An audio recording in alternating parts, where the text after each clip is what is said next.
First tonight, we're taking a closer look at Governor Dan McKee's $14 billion budget, which he released this afternoon.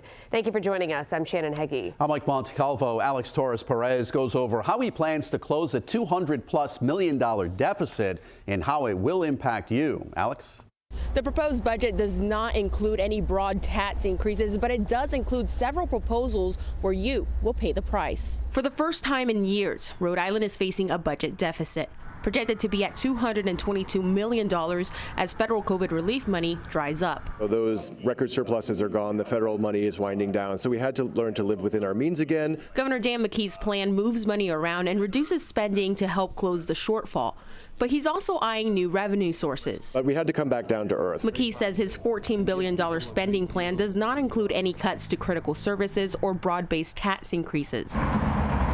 But some taxpayers would still feel the pinch if lawmakers go along with the governor's suggestions, like electric vehicle owners who would pay a new annual registration fee to try to make up for the fact that they don't pay the gas tax. $150 for battery-operated electric vehicles and $75 for plug-in hybrids. Make up your mind. Do you want us to have electric vehicles to lower the carbon footprint? Or do you want us to continue to use the gas and oil? Smokers would see a slight increase in the cigarette tax, which would have them paying $5 in taxes per pack.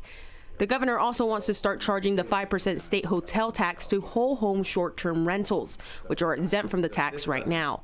Ricky Resch currently pays that tax, renting out rooms in his historic home.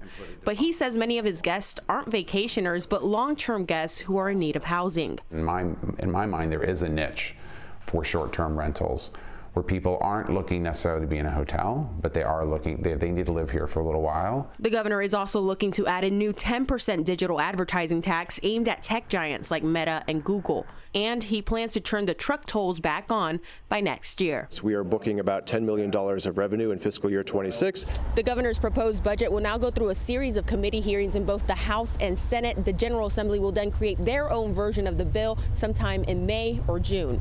Reporting in Providence, I'm Alex Torres-Perez, 12 News.